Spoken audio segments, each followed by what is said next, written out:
Tonight on CTV News, Fan Festival fizzle. Honestly, $60 to just see it on the big screen, that's not something I'd consider. Sluggish sales for the PNE Fan Fest. Will there be rows of empty seats when the World Cup kicks off? Even in this impact statement, that there doesn't seem to be any remorse for their actions. A heartbroken family describes how the murders of their parents shattered them, what defense is hoping for in the sentencing. Oakridge has already supported 30,000 construction jobs over the course of its development. The opening of the new Oakridge Park Mall after years of construction delays, a major milestone in redeveloping the community. This is CTV News with me, Jung Lee. Good evening. Thanks for joining us. Gut-wrenching victim impact statements were heard today at the sentencing for 3 men convicted of murdering 2 Abbotsford seniors. Family and friends of Arnold and Joanne de Jong fought through tears to share what the pair meant to them and the trauma they have been suffering for the past 4 years. CTV's Ben Nesbitt reports. 4 years after their parents were brutally murdered, the daughters of Arnold and Joanne de Jong finally got to address their killers in court. Today just really gave us a chance and an opportunity to try to put into words how this has shattered our lives. Abjit Singh, Kushveer Tour, and Gurkaran Singh, who were each convicted by a judge of 2 counts of first-degree murder earlier this month, all sat slouched over, looking at the ground, as 20 victim impact statements were read out.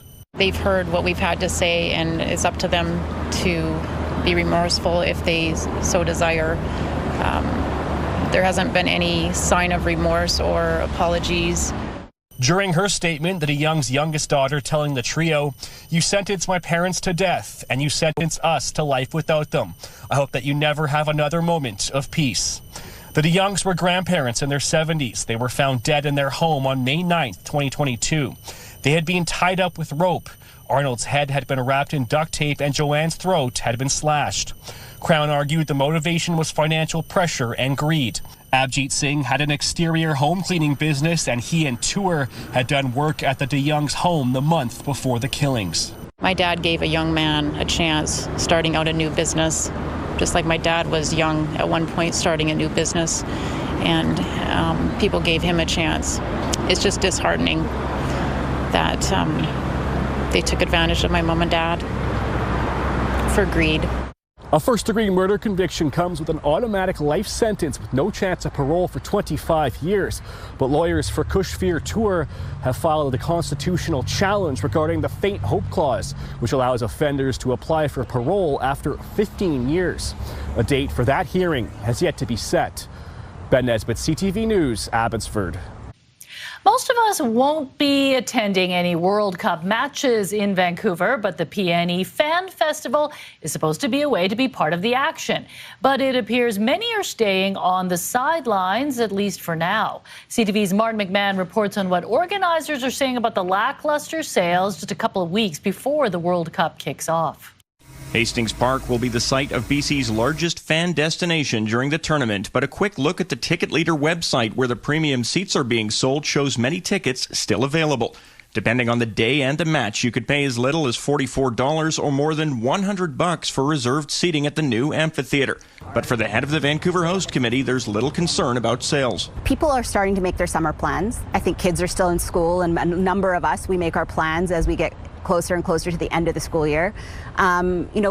We don't have that concern. And then insofar as the knockouts go, at this stage, we don't know who's going to be in those knockout matches. So people are still also waiting to see what's going to happen as the tournament itself unfolds. That confidence is shared by the tourism minister as well, despite the slow start to sales outside of the final and matches involving Canada. I can't really comment too much on Vancouver's budget, but I know that the tickets will sell well. According to the patterns of previous World Cups that were hosted in different cities. We asked people if they think it's worth it to watch a game at the Fan Festival. I think as the tournament gets through towards the final stages, I would definitely consider going. Good to be part of the hype and the vibe, and not everyone can get into the stadium as well for those key games for sure. Honestly, $60 to just see it on the big screen, that's not something I'd consider. I mean, if you can't be inside the game, the next best thing would be to be down there and have some fun. The city would not directly answer what the financial consequences would be if many of these Fan Fest tickets go unsold, but is promising to provide more information at its update on tournament costs tomorrow. Martin McMahon, CTV News, Vancouver. Now to a major development in the legal battle between private property rights and Aboriginal title.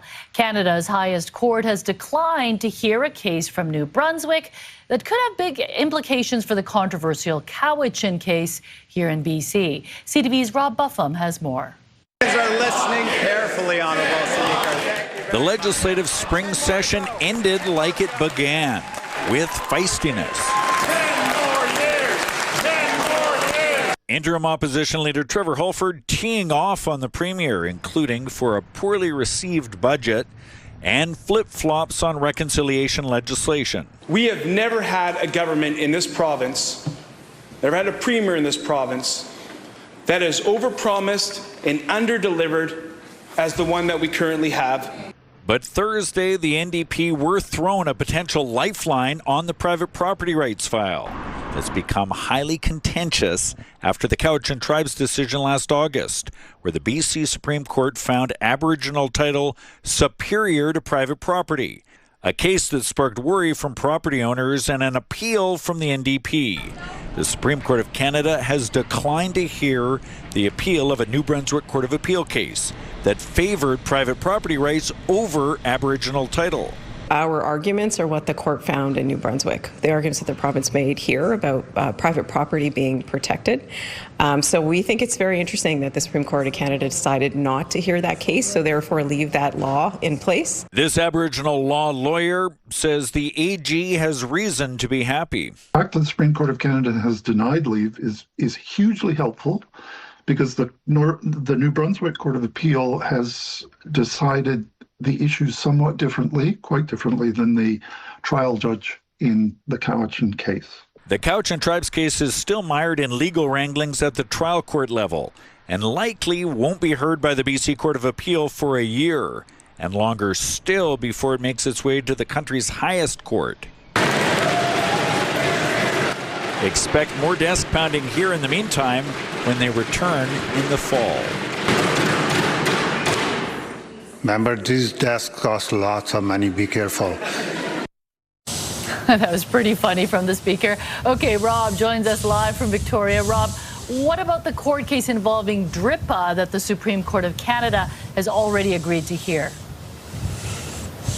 Yeah, Mijang, you make a good point not to conflate DRIPA with these private property Cowichan Tribes case. DRIPA, of course, comes from the Gitsgatla First Nation case involving mining rights, and its consequences, as the government has seen them, is that it would require all of BC's laws to line up with UNDRIP.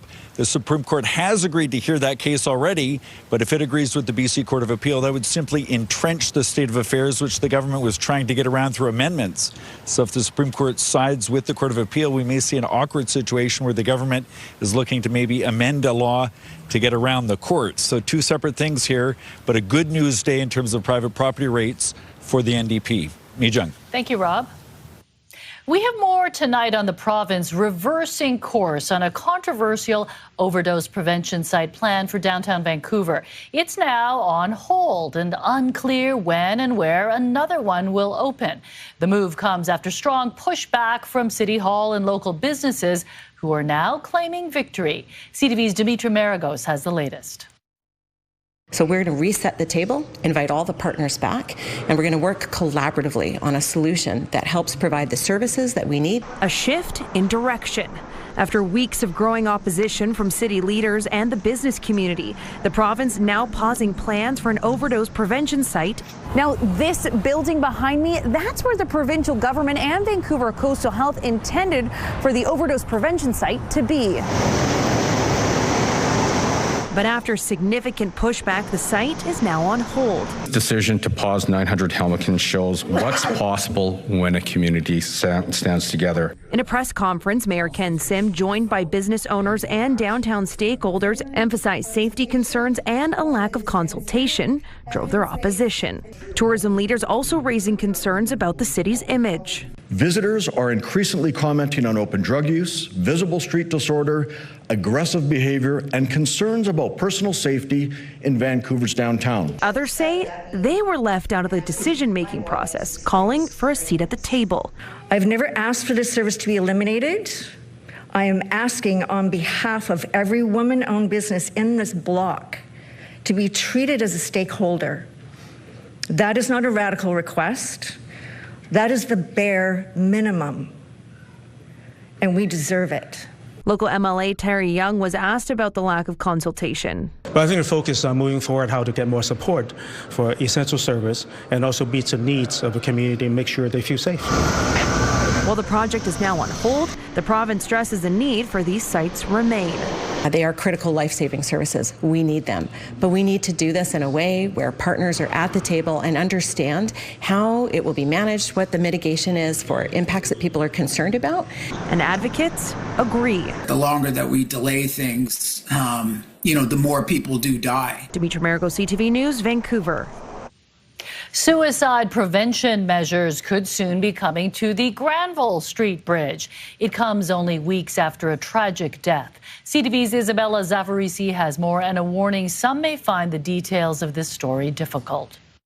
For more than 3 decades, Jeremy Patterson has helped shepherd locals and tourists through False Creek on these ferries. But one aspect of the job he didn't train for was pulling people out of the water who jumped off the Granville Street Bridge.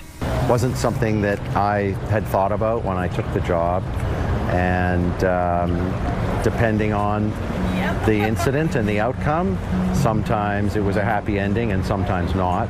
A Vancouver City Councillor is introducing a motion next week to prioritize suicide prevention barriers on the bridge. 2 years ago, a similar motion was approved, but in March, Council voted to remove the funding from its 2027 to 2030 capital plan. A couple of weeks ago, staff had indicated that they didn't think this should be included in the upcoming capital plan, but we think that should be revisited. Earlier this month, a woman fell to her death off the bridge after experiencing a mental health episode. We know that these kinds of incidents are very, very often based on an impulse, and that if we're able to kind of prevent the possibility of following through on that impulse, we can save that life. That's why bridge barriers are so important. Vancouver police data shows there were 21 calls in 2024 and 25 calls last year related to incidents involving suicides, deaths, or mental health crisis on the bridge. In 2017, barriers were installed on the Burrard Street Bridge, and in New Westminster, councillors pushed for them on the Stalawassam Bridge. I was hearing from mothers and families of people who had lost people, and who had lost people in a preventable way. The City of Vancouver says fencing on Granville Bridge is a priority. If the motion passes, the city will share the costs with the province and the feds. For those who have become impromptu first responders, they're hoping change will come soon. It's unfortunate, but it's something that has to be done. Isabella Zavarisi, CTV News, Vancouver. If you or someone you know needs help, the Suicide Crisis Helpline is available 24 hours a day. To reach the helpline, just call or text 988. If you need immediate assistance, call 911 or go to the nearest hospital.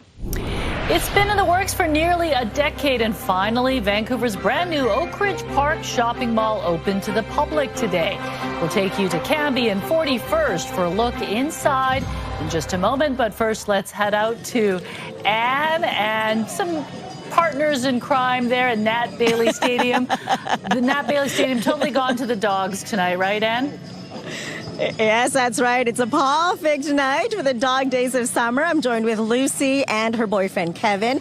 New on tap for this year, jerseys, as you can see, Lucy is wearing, and Canadians bandanas. Lots of merchandise for your four-legged friends. Also, we've got a toy bat and a water bowl, as well as a leash, little bandanas as well. So it's a great night to come and take in the Vancouver Canadians against the Eugene Emeralds. Perfect night. We're seeing a mix of sun and cloud right now. This is what we can expect as we head into tonight. Clouds will increase, overcast conditions, and then tomorrow a little bit of everything. We'll start off with some showers. It does dry up and clear up quite nicely as we head into the afternoon with a high of 16 degrees. So we got lots of dogs coming tonight, a great game ahead, and of course there's going to be treats for me and the pups. Jung, I've got those details coming up. Yeah, perfect date night for Lucy and Kevin. Thanks, Ann. A major milestone in one of the largest redevelopments in North America. The reimagined Oak Ridge Park is now open after years of delays. People lined up this morning to be the first ones inside the high-end shopping mall. CTV's Sinjin Alexander reports. Much more refined than it was years ago, Oak Ridge has been given a spa treatment, the works. Its facade injected with a whole lot of haute couture.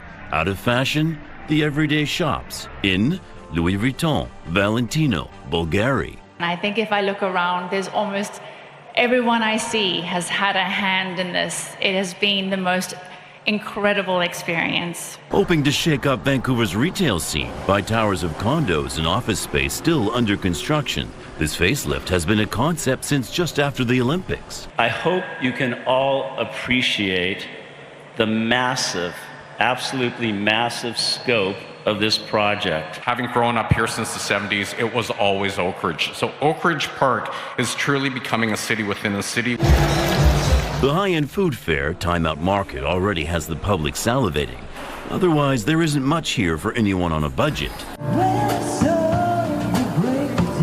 Retail analysts say the idea for the mall's metamorphosis, firmly luxury, was imagined when it seemed there was an endless amount of money pouring into Vancouver. In that era, the projection outward over the next 20 years was, hey, there'll be more of this. The world's changed a little bit. Hasn't changed completely. There is a wealthy class still here in Vancouver, and there are still travelers. But the optimism, I would say, is a bit muted right now. Of course, there may be enough rich shoppers to make this a roaring success. Or when the leases for these fancy fronts come up again years from now, Oak Ridge Park may have to reinvent itself again. Sinjin Alexander, CTV News, Vancouver.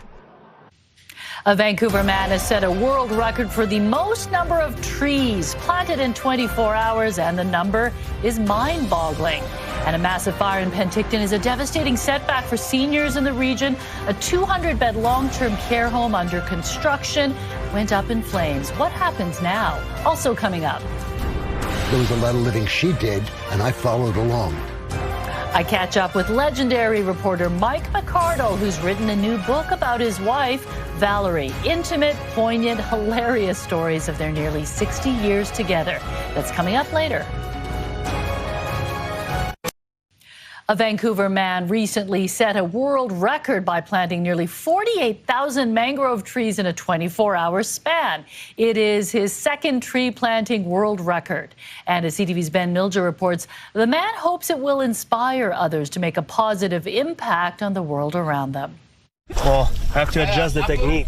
Antoine Moses has planted about 2 million trees in his career, mostly in North America. Last month, he traveled to Kenya to plant mangroves for the first time. I went there 2 weeks in advance, learned from the local community, planted trees with them, learned the technique, making sure we're planting the trees right, the right momentum, the right places, and the right timing.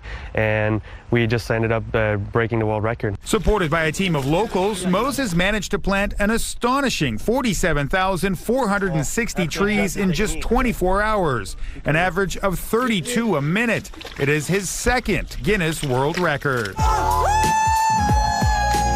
He also holds one for planting 23,060 trees in 24 hours in Alberta 5 years ago. For me, it's more about the total impact I can create on this world, like the footprint I can leave, and the fact that I know I've planted 2 million trees and I want to plant another 2 million and maybe more. Moses has partnered with Veritree, a company that not only plants tens of millions of trees around the world, but also monitors their progress and the impact they have on surrounding landscapes and communities. It's so much more than just about putting trees in the ground. It's about empowering communities, providing these jobs, looking at the forest-adjacent programs that the forest can help benefit, as well as setting these areas up to naturally regenerate themselves. With millions of followers on social media, Moses has plans for leveraging his clout.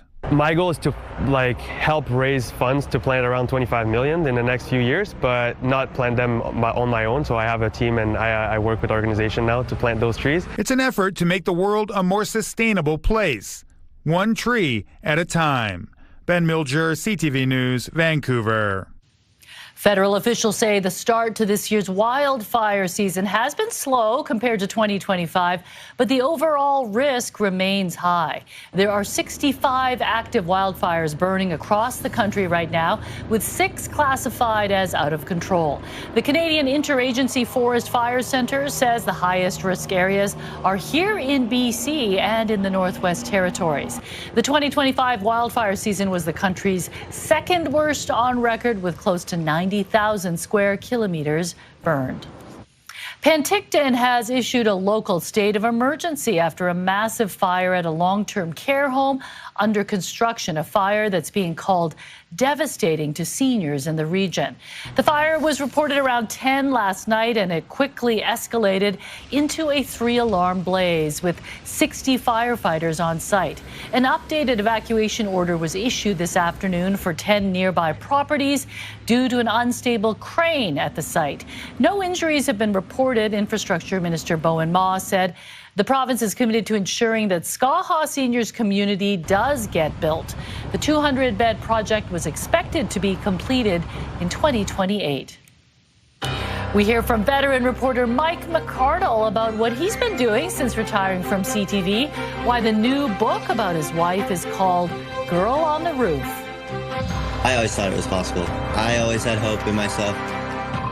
An incredible recovery. A teenage hockey player told he would never walk again is proving doctors wrong. That's ahead. A remarkable update tonight on a story we first brought you last year. A young hockey player visiting from Minnesota broke his neck while playing in a tournament in Burnaby. He was told he would never walk again, but tomorrow Jackson Drum will walk across the stage for his high school graduation. CTV Shannon Patterson now on how the determined teen defied the odds.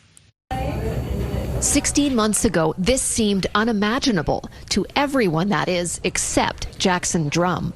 I always thought it was possible. I always had hope in myself. I always believed that I was going to walk again. In January of last year, the 17-year-old from Minnesota suffered a catastrophic spinal cord injury while playing at a hockey tournament in Burnaby. I went head first on the boards, and I broke my C1, C2. And so I stopped breathing for about 8 minutes. And then I woke up to being intubated. At the time, he didn't have any sensation, no movement. They kept testing him and he would come up with nothing.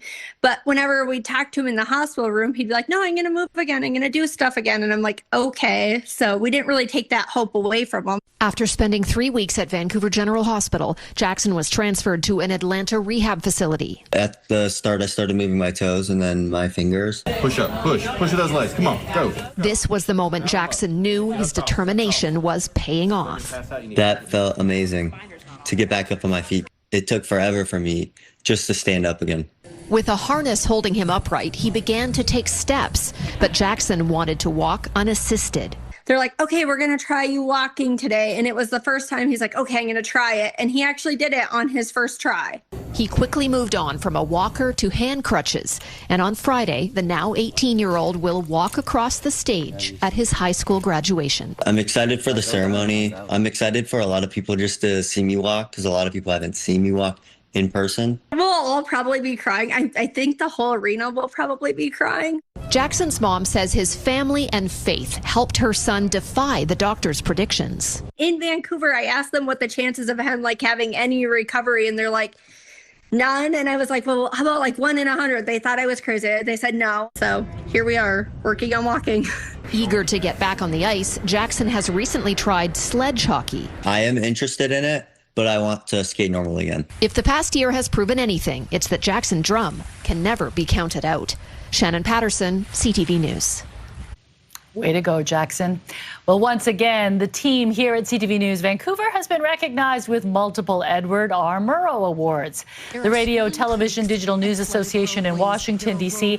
announced today that our coverage of December's major flooding in the Fraser Valley won the Breaking News Award in the large market TV category in the international region. Reporter Michelle Bernaro was honored with the Hard News Award for a story on disgraced former Vancouver police detective Jim Fisher and a new investigation that was launched following a complaint against him from a former sex trafficking survivor.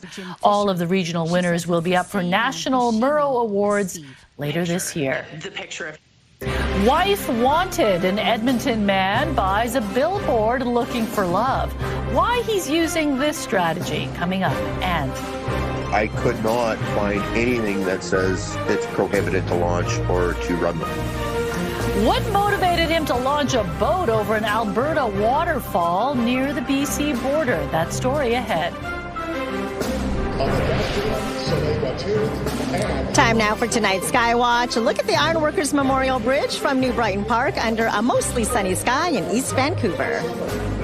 CTV Skywatch is brought to you by Kermac Collision and Autoglass, the name you'll remember when it matters. Kermac cares for kids. Your Morning Minute, presented by Watson Gopel. According to data from Stats Canada, over the last 30 years, age-specific divorce rates fell for younger Canadians while rising slightly for older adults. This demographic trend is known as grey divorce, and I'm joined now by family lawyer Lawrence Class. Lawrence, what makes grey divorces legally different than ones, say, with younger couples? Well, I'm glad you've asked me that question, because when you're dealing with grey divorce, you're dealing with people that have had a chance to accumulate assets over many decades. The consequence of that is it can be more complex, and sometimes the parties' positions, they're stronger in their views. Right. So it takes more legal work as a lawyer. Yeah. It takes more expertise, and it's important that you have the right lawyer to assist the parties in dealing with this issue. Excellent. Thank you so much for your insight. You can watch Your Mornings Vancouver weekdays 6 to 9 on CTV and watch live on Crave. Let's go back out to Nat Bailey Stadium, where there are some special spectators tonight. It is called the Dog Days of Summer. I know it's not officially summer, Anne, but it certainly feels like it. Yeah, definitely. We had warm temperatures today in the low to mid-20s across the Lower Mainland. A perfect night for a ball game. We're enjoying a mix of sun and cloud right now. Lots of four-legged fans are here as well. Lucy is here, and all the dogs are coming in right now. So the seats are going to be packed with two-legged and four-legged fans here at the Nat. So come on down. The game starts against the Eugene Emeralds at 7:05. But first, let's take a look at our forecast, starting off with our satellite radar imagery. We do have a low, and that's just south of the border, and it's going to spin, bringing in some wet weather for us as we head into tomorrow morning. So this is what we can expect: increasing cloud coverage as we head through the overnight tonight for your early morning commute. Some stray showers here or there across the Lower Mainland, but don't worry, it doesn't last very long. It dries up and clears up quite nicely as we head into tomorrow afternoon and tomorrow night. For the North Island, you'll see a mix of sun and cloud. Port Hardy 14 degrees, 18s for Campbell River and Comox. For the South Island, you're looking at a mix of sun and cloud for Tofino and Nanaimo, Port Alberni, Southern Gulf Islands, and Victoria. You'll start off with some showers, and then it clears up through the afternoon. Sunshine Coast will see us a lot of sunshine at 18. A few showers up the Sea to Sky Highway for Squamish at 19. 17 for Whistler, and for us across the Lower Mainland. We'll start off wet, clears up quite nicely through the afternoon. Temperatures between 16 and 18 degrees. Lots of sunshine as we head into the weekend for Saturday and Sunday. Heading into Monday, a mix of sun and cloud and 21. But look at Tuesday. Inland temperatures will reach 29 degrees under a mix of sun and cloud, 24 degrees near the water. Wednesday, we'll see a mix of sun and cloud and 21. Mostly sunny skies and 20 degrees on Thursday. Well, here at the Vancouver Canadians game, it's the Dog Days of Summer, and perfect timing as well. Joining me now is Troy LeBranch with Charm Pet Food. So tell us, why are you here for the Dog Days of Summer at the Nat? Well, we're a BC-based company. We're based out of Vancouver, BC, and we want to be part of the community. And so we thought we'd join you today at the ballpark and everybody's dogs that love Charm. Yeah. And that's why we're here. Perfect. So tell us about the foods that you have for dogs. Sure, yeah. So Charm is a kibble-based company. We have 4 formulas. We have a chicken, we have a duck, a lamb, and a fish formula. Ooh. All of our formulas feature a minimum of 5 animal proteins. More protein that you add, more palatability that you add, and that's naturally what dogs crave. Then we have our 2 kind of secret ingredients. We have our Protect 10 and our Power Greens. Protect 10 is 10 of nature's most powerful ingredients. And then our Power Greens is a group of greens ingredients to bring in some antioxidants, vitamins, and minerals that those dogs naturally need. Wow, that's amazing. So if anybody's interested, can't buy, no time for tonight, where can they pick these up? So you can pick up Charm at any pet specialty store. We are an independently owned and operated, family owned and operated business, and so that's who we sponsor, and that's who we sell through, is independently owned and operated pet specialty retailers. Awesome. Well, thank you so much. Lots of dogs here. I'm pretty sure they're going to want to get their hands on those treats. Lucy sure likes them. We're definitely going to have to pick up a couple of bags as well, Mi Jung, and I'm going to have to pick up some treats for myself. I'll see what I find at the food stands here later on in the show. Of course. Who do you think's having more fun, the dogs or the humans? Oh my goodness, tons of dogs here, and I think you can hear them behind me. They're having a lot of fun. All right, sounds good. Talk to you later. Thanks, Anne. Legendary storyteller Mike McCardle is missed by many of our viewers. Tonight we talked to him about his new book, also ahead. Everybody just like me is frustrated with the online dating. So why not go old school advertising when we come back? In Edmonton's man's billboard campaign looking for a life partner.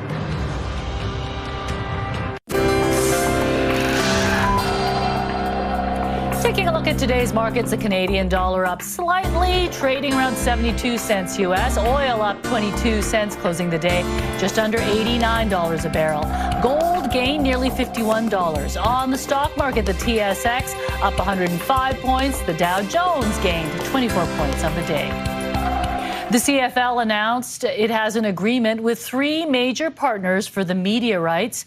Beginning in 2027, Bell Media will continue its long-standing partnership with the CFL, and they'll be joined by global sports entertainment company DAZN, and YouTube, the world's largest video platform, has also signed on as a premier platform partner.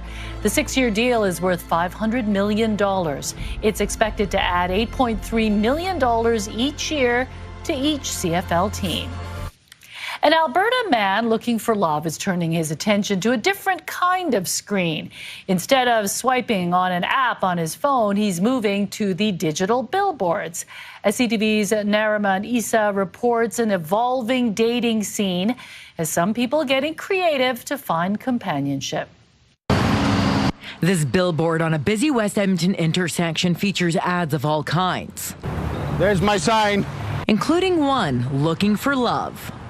Marriage is very important to me, and I'm looking for a life partner, a wife. Spencer Griffin Beale is taking an unconventional approach to finding love. He's advertising his desire to get married through a billboard campaign. I had to think outside the box and think of a way that I can stick out more than all the online profiles and everything. MarySpencer.ca splashed on the ads. There you can learn more about the 40-year-old and send a submission if you're interested. He says conventional dating methods just aren't panning out.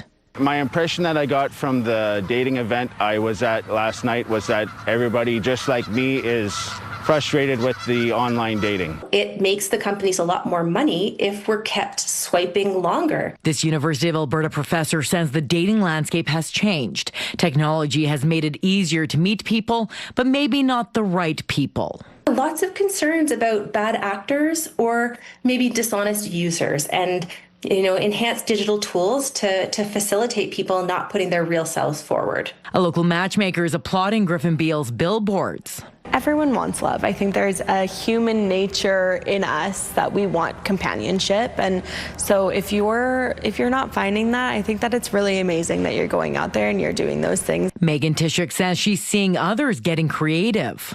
A lot of people will use business cards. They'll have their name, number on it, Instagram, whatever it is. It'll say, if you're single, let me know. Or I see friends will put on like a QR code or something, and they'll be like, this is my single friend. For Griffin Beal, he's hoping this billboard campaign works. If they're interested, just don't be afraid to reach out. My pictures on the site may look mean, but I'm not mean. And that his future wife is just a click away. Naranisa, CTV News, Edmonton. It was a dramatic video that showed a man dropping nearly 30 feet off an Alberta waterfall in a jet boat. And it turns out the stunt was a part of a world record attempt.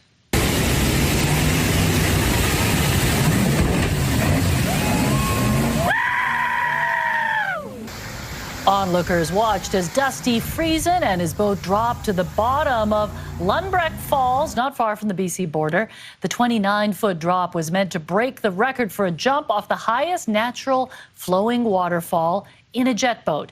RCMP and conservation officers are investigating the jump. Friesen says he doesn't believe he broke any laws. I've been looking at him for almost a year, so I've looked a few times, and I've looked on the provincial, the Parks, Alberta Parks website, searched Lundbreck Falls, any restrictions for the Crow's Nest River, any of that, and I could not find anything that says it's prohibited to launch or to run the falls. Friesen says his goal is to be able to monetize attempts like these to benefit conservation efforts. Still to come tonight, we'll check in with legendary broadcaster Mike McArdle, who has just written a new book, and it is his most personal project yet. Plus, driveway dinosaurs. Adam finds out how a pair of dinosaurs from the States found a new home here. Next on the Sawatsky Sign Off. Right now, here's a preview of your morning, Vancouver. We are just days away from a new leader being chosen by the BC Conservative Party. Friday on Your Morning Vancouver, the 5 candidates looking to lead the opposition and the 11th hour controversy. Also, who will compete for Team Canada in the FIFA World Cup? Who should make the cut as we look ahead to the Canada roster reveal? Plus, we'll chat with Canadian actor Andrew Fung ahead of the Canadian Screen Awards. We'll see you in the morning.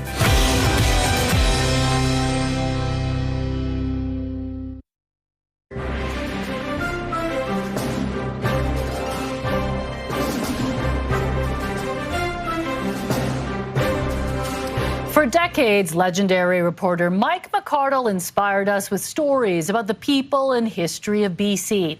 Even though he retired from CTV last summer, Mike has not stopped writing. This time, Mike shares his own love story. I sat down with him to talk about his new book about he and Valerie navigated racism, health challenges, and loss. She passed away 2 years ago, but in remembering and writing, Mike gets to hold Valerie close again. I say, how are you? He makes sure there are always flowers because she loved them. And then he tells her what life is like without her. I tell her I made the bed. There's no dishes in the sink. And had oatmeal for breakfast. Just to end your day on something nice. Over his legendary career, Mike McArdle told thousands of stories, wrote more than a dozen books. Now he's turning the lens on his most personal story, life with Valerie, his soulmate for nearly 60 years. There was a lot of living she did, and I followed along. And she told me what to do. Like when she asked Mike to pass her the leaf blower when she was on their roof again, cleaning off the needles. Much to the shock of her neighbors, she insisted on going up even in her 70s after Mike had fallen twice. Mike's book is called Girl on the Roof. She always was driven. The motor, just one neighbor called her. She just didn't stop. And this came from a little thing at Van Dusen Gardens. They would often be gardening well after dark, her legacy that Mike works hard to keep beautiful. Would she be happy about this? No, because she was never happy with what. No, there's still more weeds there. They tackled many weeds together after being married in the 1960s, at a time when interracial marriages were illegal in some states. Valerie's dad was black, her mom white, but Valerie was considered black in the States. They were newly married and had a terrifying encounter. One night, the Ku Klux Klan came out on the road in front and put up a cross, and Valerie was terrified. A few years later, to escape crime and racism in the States, they moved their family to Vancouver. When we came to Canada, holy mackerel, it was so much better. Just incredibly better. Some of Mike's favorite stories were the ones Valerie loved. People like Joe Fortes, Vancouver's first official lifeguard, and Nellie Yip Kwong, a white woman who married a Chinese man who fought for the Chinese community. People who overcame intense racism and then gave back. She loved the Nellie house, and she took a couple of friends of hers there to see it and tell them the story. Valerie worked tirelessly as a preschool teacher for decades, enlisting Mike's help on her creative projects. She was a dynamo despite lifelong pain after being attacked as a child, leaving her with a limp. How tough was she? Immensely. Mentally and physically invincible. What was it like for you to relive the memories and write this book about Valerie? Oh, it was heartbreaking and wonderful, heart-mending. It was crying. I don't cry, but I was crying. Valerie never wanted Mike to write about her. I'm sorry, but I wanted to share you with everyone because you were so good. Mike made Valerie a secret pathway that leads to the light. And the best view of all of it is from the roof. No, it was such a good book. I loved it. It's like you're hearing Mike talk when you read the book. The book will be out in September. I highly recommend it. I'm not biased at all. It was really, really good. Well, even from what we just saw there, sounds like just an incredible tribute. And I love that he's still writing and sharing all those amazing stories that he has. Yes, and he's written another book too. So we'll have to catch up with him when he's finished that one. Oh, we will. Okay, Lauren, what's coming up tonight? Well, Mijang, as we are soaking up some summer-like weather, an historic first is about to hit the Lower Mainland. Metro Vancouver Stage 3 watering restrictions are set to come into place as early as Monday, the earliest Stage 3 has ever been enacted before. We'll have more on what those tighter rules are and why Metro Van says we need to put them in place so soon. Great. Thanks, Lauren. It was a decades-long quest that ended up sparking joy for a whole community. Adam finds out the love story behind a pair of dinosaurs residing along a Victoria driveway on this Encore Sawatsky sign-off.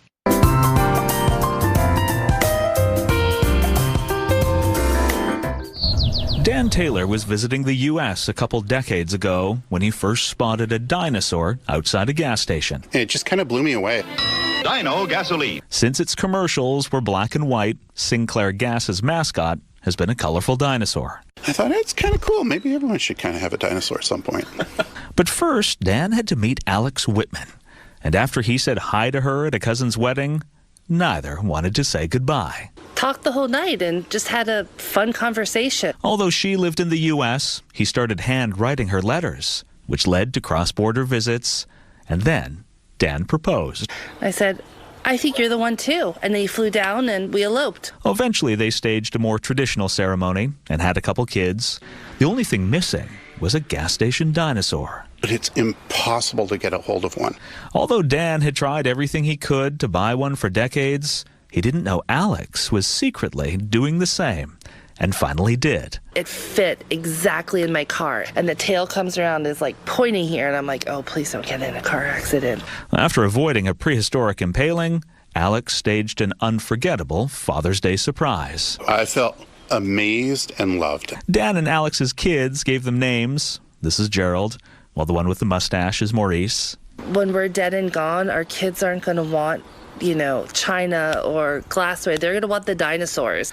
Before they moved, their old neighbors begged for Gerald and Maurice to stay because they proved to be such a Jurassic spark for creating community. There's a lady that took a walk every day and petted the dinosaurs. Used to get decorated at Christmas, Easter bunny ears. After they recently arrived in Canada, Dan surprised his colleagues by bringing Gerald to work, and now hope their new neighbors also find these driveway denizens dynamite. I think it's important to get joy out of where you find it, and if it is a big blue dinosaur, impart joy onto others by doing that for other folks. Adam Sawatsky, CTV News, Victoria. The Sawatsky Sign-Off, brought to you by 1-800-GOT-JUNK. They make junk disappear. All you have to do is point. Well, from dinosaurs to dogs, plenty of action at Nat Bailey Stadium. Hard to focus on the game with all those cute dogs around, right, Ed?